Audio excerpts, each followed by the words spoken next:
In 2024, President Donald Trump's campaign against wokeness resonated with millions of voters.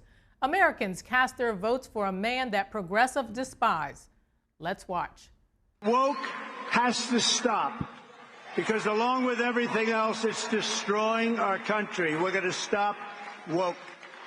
As an example, in addition to the military bases, I understand they want to now rename 14 ships. We want to rename them. Some of these ships have had a great and glorious past. They want to take the name off and put another name down. Oh, I can imagine whose name they're going to put up. Not going to happen with me.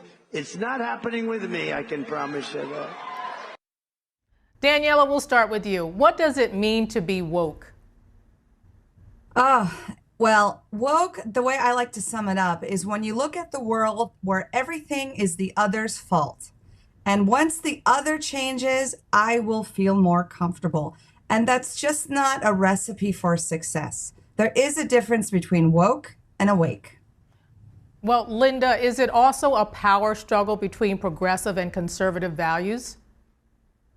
I think it really is. We're looking at, like Daniella said, it's always someone else's fault, right? And the progressives, the leftists, radical leftists, they like to make sure that the society thinks of themselves as victims so the government can come in and save them. And it's a whole control thing. So the woke, as many people refer to it, is the woke mind virus. I mean, it really puts people into that victimization mode, and it separates people. It's really not healthy.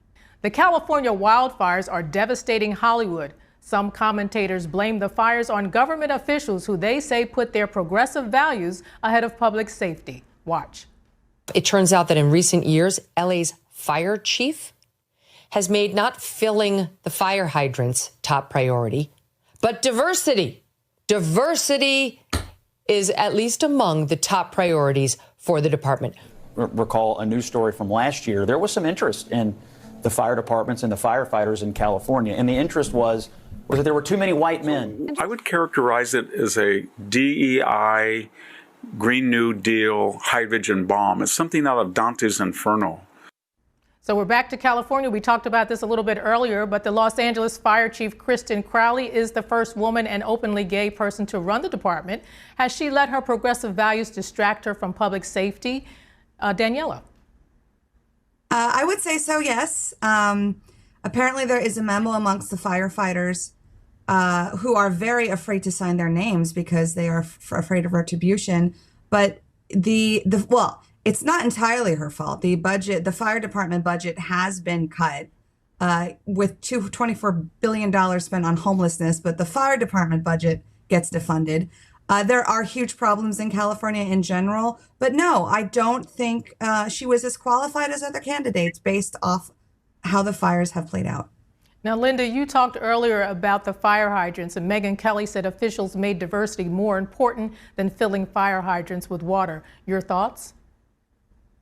Well, we can see this is part of that woke agenda in a sense that, it's not on merit. And I would say, just like we were talking before about the military and even what they're trying to do with Pete Hegseth, or there's this double standard. Daniela talked about it at the beginning. It's this double standard, and they're ignoring what is common sense, what is important, what the people want, because they have a different agenda. This isn't just incompetence or, just woke for the sake of woke.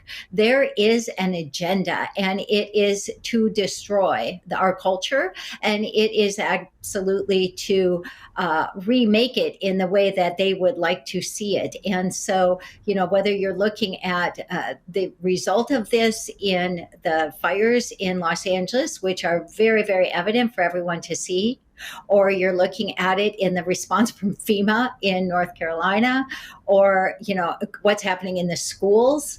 It's just so permeating every sector of society. And we have lost the common sense. And so we need to take that back.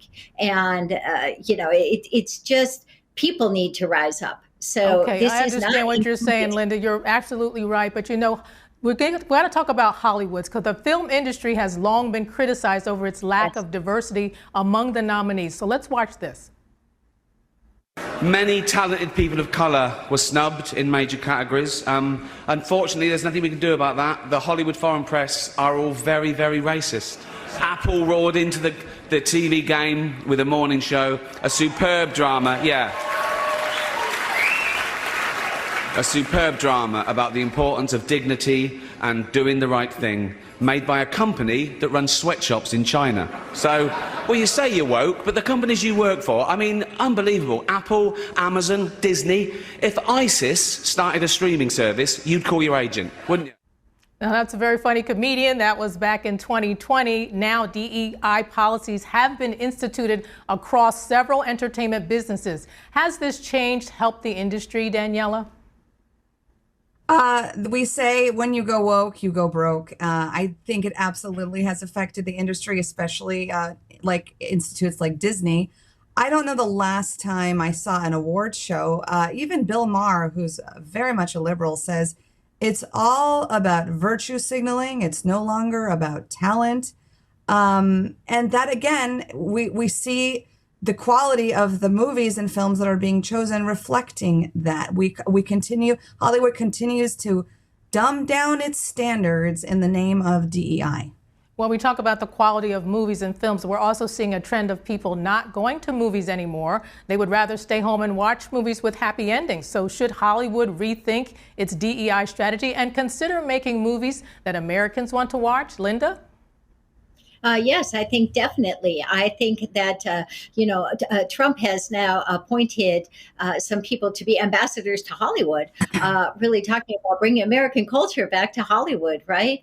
And I know so many people that have been in the film industry and were blacklisted, conservatives blacklisted before, and they have risen up to be that conservative voice. We see the success of films like Sound of Freedom, or these films by Angel Studios and others that people flock to because they want positive and they want truth.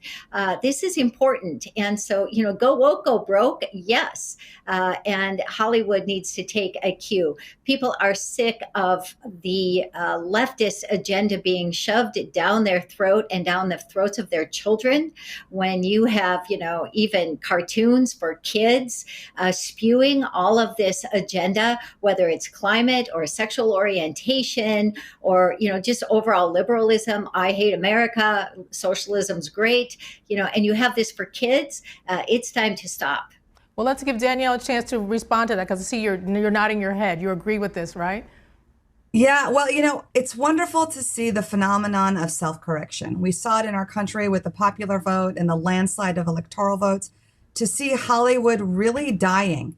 I mean, every other movie is either part of a franchise or it has some sort of virtual signaling message that most of the American population says no thank you to. And I do think there is a demand for faith-based content where it reminds us of our Judeo-Christian values. You don't have to be Christian to benefit from it. I'm Jewish, and I loved so many of the films I've been seeing from faith-based studios. We want to feel hopeful again. That is the American spirit. We want to feel united as human beings. We don't want to be lectured. We don't want to be taught something. We don't want to be messaged to. We want to be inspired and entertained. I want to talk about Disney now. So Florida Governor Ron DeSantis branded the Walt Disney Company a woke corporation, and he campaigned on killing the woke agenda. So let's watch this clip. We reject this woke ideology. We will never, ever surrender to the woke mob. Florida is where woke goes to die. Now, Governor DeSantis has described wokeness as cultural Marxism. Linda, what did he mean? Well, it really destroys our culture. Like Daniella was talking about, our Judeo-Christian culture. When we look at the definition of wokeism, in a sense, what we've been talking about, this division, this anti-government, they want big government, but it is Marxism because it divides, it destroys, It's anti-American, and it does not allow for the, life, liberty, pursuit of happiness that made America strong and great and gave people that hope that Daniella talked about. That is what we want. We want to provide human flourishing and opportunity and hope and prosperity. And that's what America is about, freedom. Woke ideologies do not promote freedom. They promote a socialist agenda that really enslaves people. Well, Disney fought the governor's efforts to clamp down on wokeness, yet several families have changed their views on Disney, and some even canceled their Disney Plus subscriptions. So, Daniella, why isn't DEI working for Disney? Yes, I spoke about this in the past. When you alienate the parents who are the consumers of this content, you are going to feel it. And so many parents, like myself, who are no longer comfortable, no longer trust the Disney brand to plop our children in front of, that they will take away something positive from, because things are being put into it, like the pronouns, the genders. There is now an ideology in my children's entertainment that I will not compromise on, and therefore you've lost my subscription. And that's been felt across the board. Not just with Disney, but institutes like Harvard. When you alienate the parents, when you alienate the children, it's the parents who are going to pull the plug. Now, Disney did end up firing their CEO after DeSantis took them on. And recently, Disney cut a transgender character in a new series. Is this the woke trend starting to back off, Linda?